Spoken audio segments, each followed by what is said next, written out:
vamos hoy a hablar de lo que es el ciclo narcisista,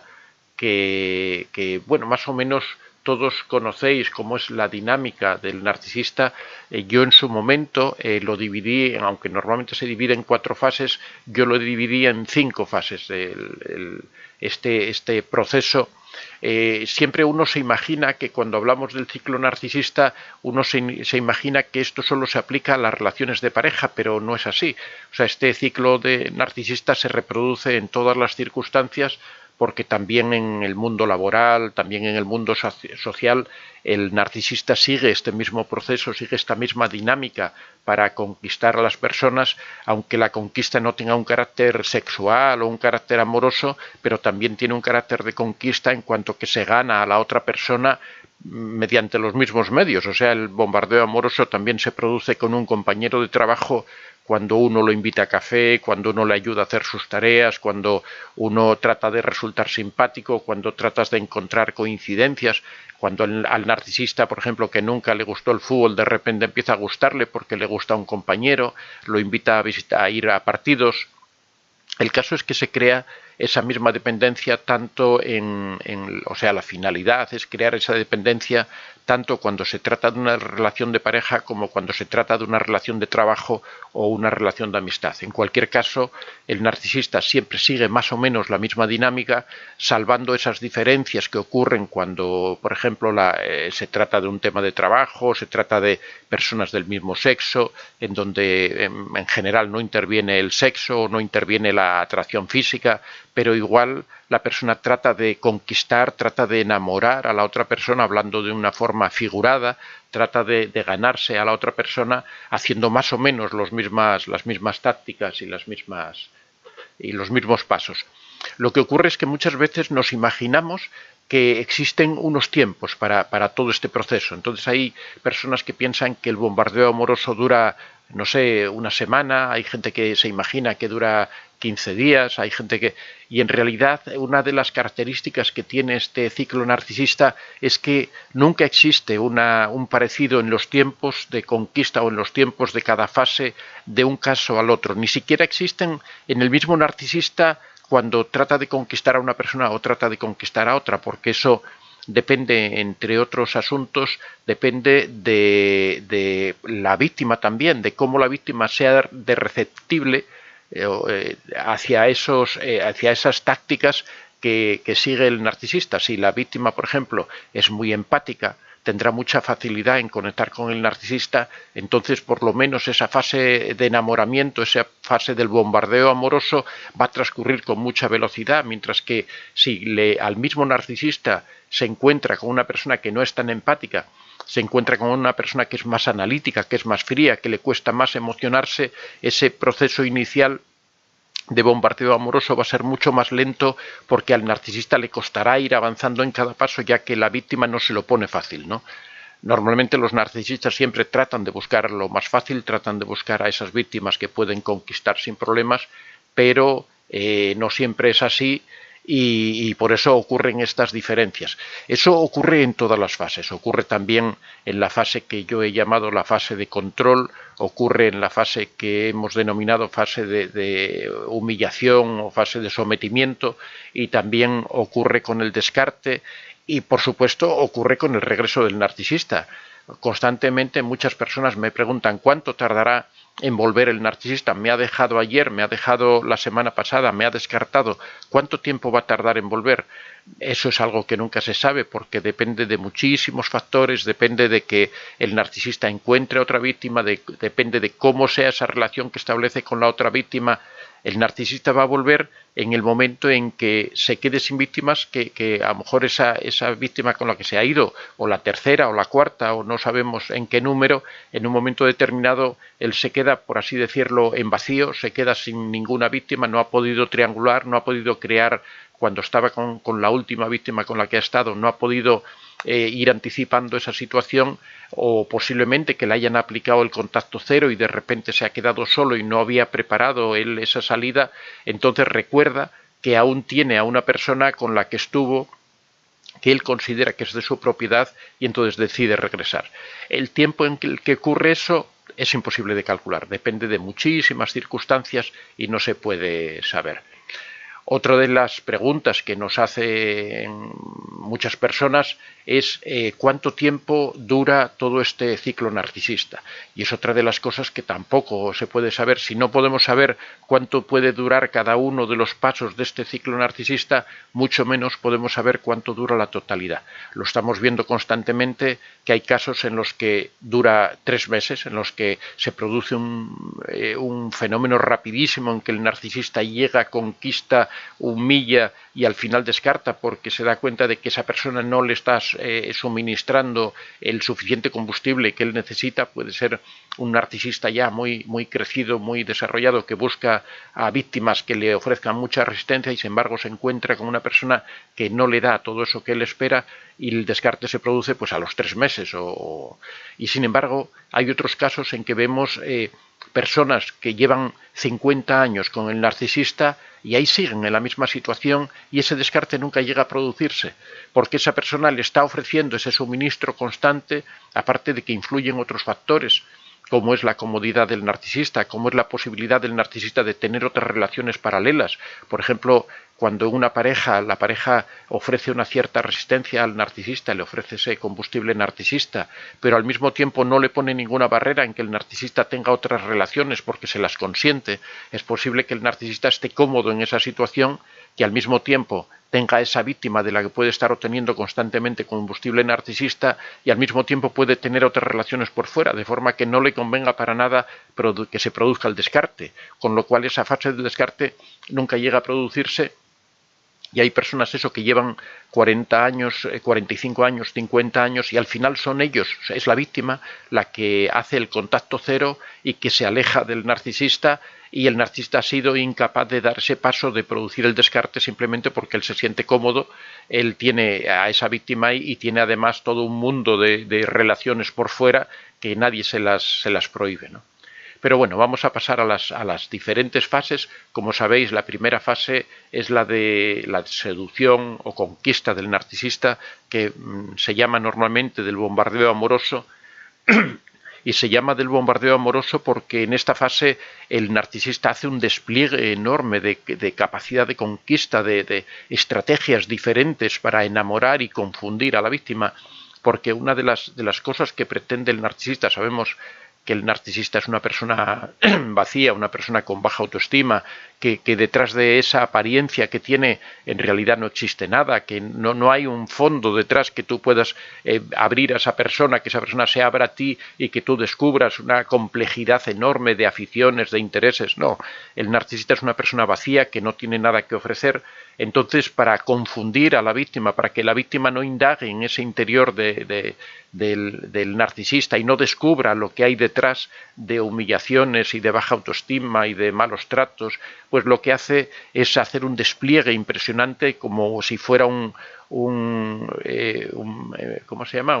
Un pavo real, abre todas sus plumas y lo que hace pues son invitaciones constantes, todo pasa a un ritmo tremendo, enseguida están enamorados de ti, eres la persona de su vida, nunca han conocido a nadie como tú, cualquier cosa que a ti te gusta, les gusta, ellos también, tienen las mismas aficiones, se produce... se llama el doble gemelismo, me parece que es el nombre que se le ha puesto a esa identidad tan enorme que se establece hasta el punto de que la víctima se siente desbordada, se siente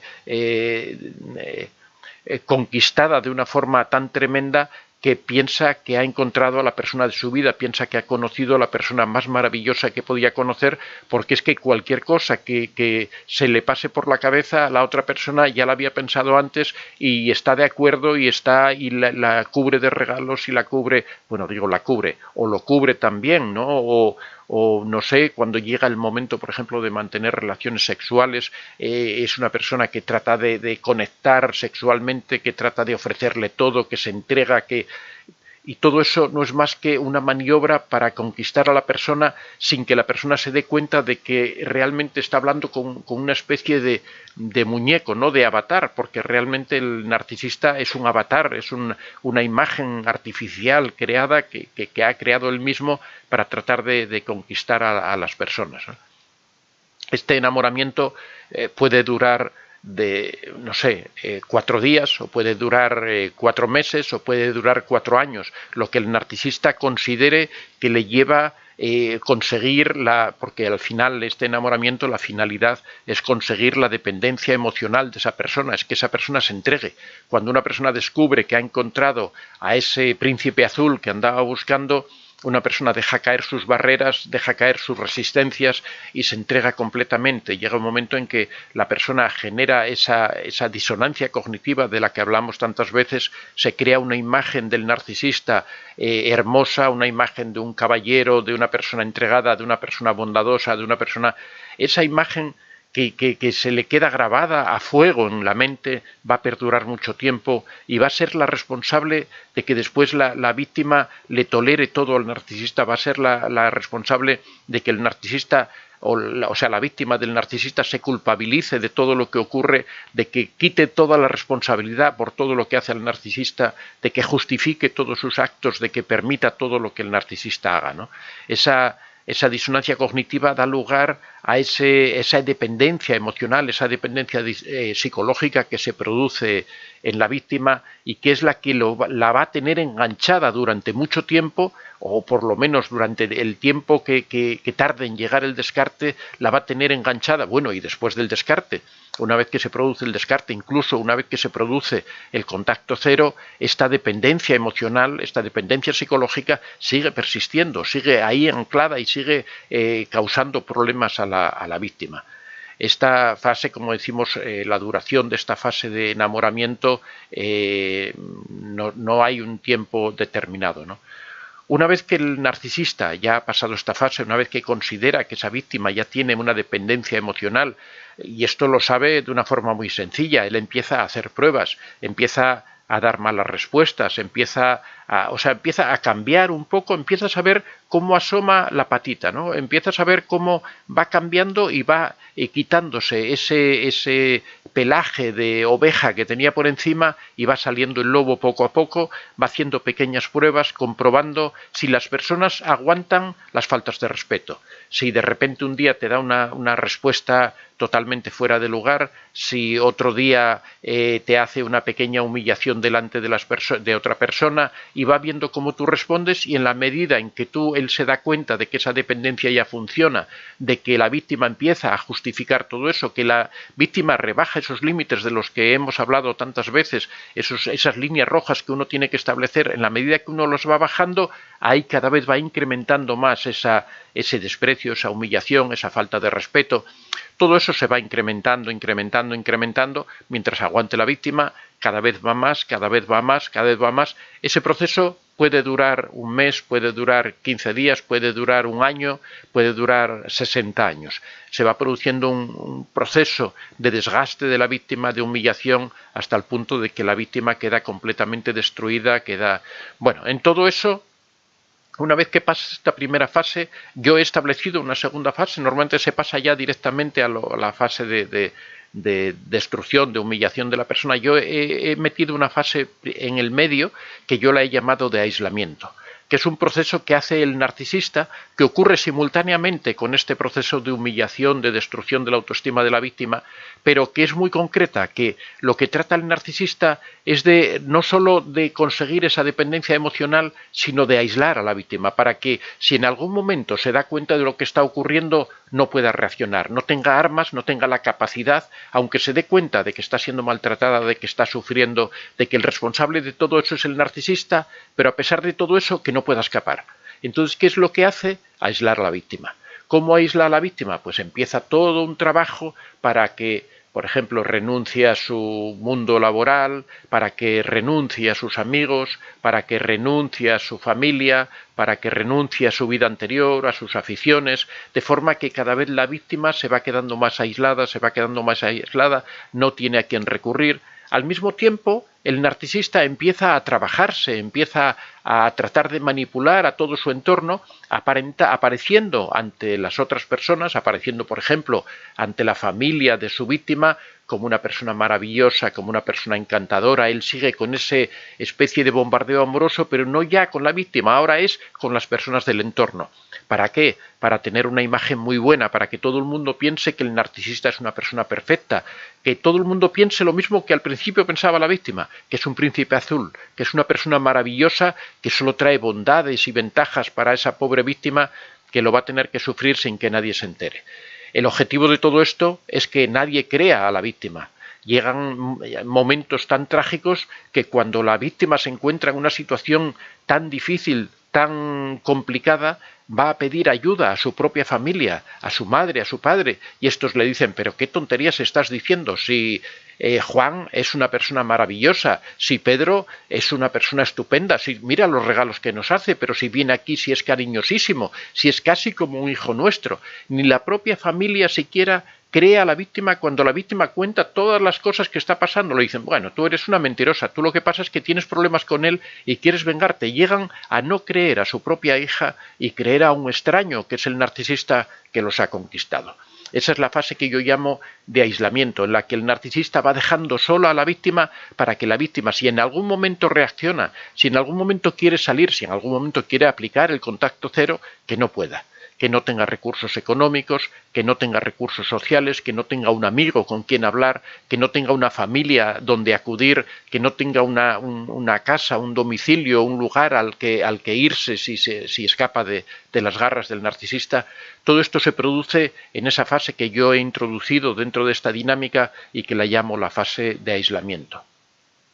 A continuación vendría esta fase, o ya simultáneamente viene esta fase de la humillación, en donde el narcisista lo que pretende simplemente es desvalorizar completamente a la víctima, con la única finalidad de obtener la mayor cantidad posible de combustible narcisista, de provocar reacciones emocionales, de sentirse superior, porque lo que hay que entender es que en el fondo el narcisista, como disfruta, lo que él pretende es tener unas personas, o una persona en este caso en concreto, que esté debajo de él para él considerarse superior. ¿Y cómo se puede uno considerar superior de la mejor manera? Pues haciendo sufrir a la otra persona, tener esa capacidad de hacer sufrir. Esa capacidad no la tiene cualquiera. O sea, yo no puedo hacer sufrir al vecino de enfrente, yo no puedo hacer sufrir. Sin embargo, cuando una persona, un narcisista, hace sufrir a esa víctima que tiene, ya sea su pareja, ya sean sus hijos, si es que es una familia, ya sea su compañero de trabajo, cuando lo martiriza, cuando le cambia las tareas, cuando lo engaña para que el otro aparezca como una persona inepta. Cuando ocurre todo eso, el narcisista se siente importante. Ahí es donde el narcisista cobra todo su valor. Por eso el narcisista sigue todas estas dinámicas. La única finalidad de todo ello es obtener este combustible narcisista que lo hace sentirse superior. Una vez que entran en esta dinámica, cada vez la víctima se va deteriorando más, cada vez la autoestima es más baja, cada vez llega un momento en el que se produce lo que se conoce como indefensión psicológica o indefensión aprendida, que es algo que ya hemos hablado en otras ocasiones también, que se descubrió cuando se investigaba con perros y se comprobó que cuando un perro va recibiendo castigos y no sabe qué respuesta dar ante ese tipo de castigos, no sabe cómo evitarlos, no sabe cómo escapar de esa situación en la que se encuentra, al final el perro termina metiéndose en un rincón, quedándose quieto, y no importa lo que ocurra, el perro no se mueve. Incluso si le abren la puerta de la jaula donde estaba y puede escapar de esa situación, puede librarse de esos castigos, simplemente no lo hace. Eso es lo que al final trata de conseguir el narcisista con todos sus castigos, que llegue un momento en que la víctima quede inerme, que no tenga capacidad de respuesta. Lo que ocurre es que cuando llega a esta situación, esa persona empieza a dejar de suministrar combustible narcisista porque no tiene reacciones emocionales, y entonces es cuando se produce el descarte. Es cuando ya al narcisista no le interesa, porque si una persona no sufre cuando se le castiga, si una persona no responde, si una persona no se enoja, si una persona no saca su ira cuando se hacen estas humillaciones con ella, el narcisista realmente tampoco se siente importante, porque está como con un muñeco de trapo que ya no le da ningún tipo de respuesta. En esos momentos es cuando se produce el descarte, cuando el narcisista de repente ya ha ido preparando, bien por la triangulación, bien por alguna manera, ha ido preparando la salida, el alejamiento de esta víctima. y ya tiene otra pareja preparada, ya tiene todo preparado, y de repente un día el narcisista desaparece. Bien sea con una disculpa porque ha habido una discusión muy fuerte y dice pues ahora me voy y se marcha, o bien simplemente desaparece y no da ningún tipo de explicación, que también ocurre esta circunstancia. Cuando el narcisista se va, la víctima queda destrozada, no entiende nada, sigue dependiente del narcisista, lo ve como esa partida o ese alejamiento del narcisista, en esos casos se ve como una auténtica tragedia. La persona piensa que se le ha acabado la vida porque se ha generado esa dependencia. Esa persona ha llegado a conectar de tal forma con el narcisista, a necesitar incluso esos castigos que los interpreta como que el narcisista está pendiente de ella, como que ella le preocupa al narcisista. Llega un momento en que hasta lo malo se ve como algo bueno. Y ese es el momento más bajo de la víctima del narcisista. Si tiene la suerte de que el narcisista se aleje lo bastante para que le dé tiempo a esa víctima a recuperarse, para que le dé tiempo a esa víctima a ser consciente del pozo en el que estaba metida, que esas penumbras en las que era incapaz de ver nada, ni siquiera era capaz de verse a sí misma, ni el sufrimiento que estaba pasando, si es que ocurre el tiempo suficiente, si es que esa persona de repente llega algún amigo y la ayuda a salir de ahí, la ayuda a darse cuenta de esa situación, o la misma persona va generando autoestima, va poco a poco mirando hacia adentro, tratando de cuidarse, de mimarse, y poco a poco va curando todas esas heridas, ahí es cuando la persona se da cuenta de dónde ha estado metida, de en qué situación tan terrible había estado, y es cuando puede iniciar esa recuperación, esa que vemos tantas veces aquí, de esas personas que dicen: yo, cuando el narcisista se alejó, renací, volví a la vida, tardé unos meses, lo pasé muy mal, sufrí muchísimo, pero después, cuando empecé a abrir los ojos, me di cuenta dónde había estado metida o dónde había estado metido, y me di cuenta que hay una vida fuera, que puedo recuperar esa vida, que puedo recuperar la alegría, puedo recuperar la felicidad. Pero esa no es la última fase, el descarte, porque siempre ocurre que cuando una persona empieza a sentirse bien, el narcisista se da cuenta de que vuelve a ser una fuente de suministro, se da cuenta de que vuelve a poder suministrarle ese combustible narcisista, y que ya conoce a esa persona, ya sabe cuáles son sus puntos débiles, sabe por dónde puede atacar, lo conoce todo. Entonces la fase de enamoramiento que se debería producir de nuevo ya queda reducida prácticamente a nada, queda reducida a conseguir romper esa barrera inicial. El regreso del narcisista simplemente se reduce a un encuentro en la calle, a decir: uy, qué guapa estás, o cuánto tiempo hacía que no te veía, te ves maravillosa. Sabe dónde tiene que tocar, sabe qué palabras tiene que decir para reenamorar a la víctima. Si la víctima no se ha fortalecido, no se ha preparado para ese reencuentro, va a volver a caer. De hecho, se sabe que después de los descartes o de aplicar el contacto cero, normalmente las víctimas recaen en varias ocasiones. Se ha promediado en 7 veces, es una forma de explicarlo, ¿no? Pero depende de cada persona. Hay algunos que no vuelve a ocurrir, hay otros que ocurre indefinidamente, se va repitiendo una vez tras otra. Pero el problema de todo eso es que cuando el narcisista vuelve es mucho peor que la primera vez. Cuando el narcisista vuelve es algo terrible, porque él ya conoce todo, ya sabe cómo tener ese combustible, sabe cómo hacerte sufrir, sabe cómo humillarte, sabe qué cosas te duelen, qué cosas son las que te hacen daño, dónde tiene que pinchar para que tú grites, dónde tiene que presionar para que saltes, dónde tiene qué música tiene que tocar para que bailes. Lo sabe todo. Entonces, cuando llega por segunda vez, entra arrasando, entra, aparte de que si has sido tú la que te has alejado de él, encima tiene ira, tiene deseos de venganza, tiene deseos de hacerte sufrir, de hacerte pagar por haberlo dejado a él, que es una persona tan importante, tan superior a ti. ¿Cómo te has permitido aplicarle el contacto cero a esta persona y ahora vuelves a sus brazos? Pues te va a hacer pagar por todo eso. Por eso siempre decimos: hay que tener mucho cuidado. Cuando se aplica el contacto cero, tiene que ser definitivo. No se puede volver atrás. Cuando se vuelve atrás, el narcisista, cuando vuelve por segunda vez, el narcisista se implica a fondo en hacer daño a la víctima. Y ya no digo nada cuando es la tercera vez o la cuarta vez. Entonces, bueno, todas las víctimas lo cuentan. Cuando vuelven de nuevo es mucho peor que la primera vez. Bueno, más o menos este es el proceso. Lo que sí he tratado de incidir es en que todos estos pasos que se producen, no existe un tiempo determinado para ellos, no existe una igualdad, no es lo mismo el bombardeo amoroso de una persona que de otra, no es lo mismo ni siquiera con el mismo narcisista cuando las víctimas son diferentes, ni siquiera ocurre de la misma forma cada uno de los pasos, depende de muchos factores, depende de la resistencia que la víctima le ofrezca al narcisista, depende del combustible que pueda obtener, depende de las circunstancias personales en las que estén, de la situación económica, de la edad que tengan, depende de que tengan hijos, que no tengan hijos en esa relación, depende de muchos factores. Por ejemplo, el hecho de que una pareja tenga hijos es una situación que a veces alarga bastante la permanencia del narcisista, porque el narcisista no solo obtiene combustible de su pareja, sino que también obtiene combustible manipulando a sus hijos, ya sea un hombre o ya sea una mujer, ya sea un padre narcisista o una madre narcisista. Bueno, también ya aprovechar que hemos terminado la exposición para recordaros que aproximadamente, yo creo que hacia finales de la semana próxima, ya vamos a tener el tercer libro de la colección que trata sobre la madre narcisista. Ahí vamos a hablar de todo esto que hemos puntualizado aquí. Vamos a explicar las peculiaridades que tiene el hecho de que sea una madre narcisista, cómo la madre narcisista da distinto trato cuando se trata de un hijo, cuando se trata de una hija, cómo hay unos factores que influyen en una madre narcisista que no ocurren con el resto de los narcisistas, como son el apego, como es la impronta, como es la relación al interior de la familia, en donde la madre puede gobernar como una dictadora absoluta que decide todo lo que se hace dentro de la familia, como las víctimas en este caso son unos seres indefensos que son los hijos, que hasta que no son adolescentes, no son conscientes de esa vida, esa situación que están pasando, qué repercusiones tiene para esos hijos el hecho de tener una madre narcisista y cómo pueden hacer en el futuro para poder superar esa situación.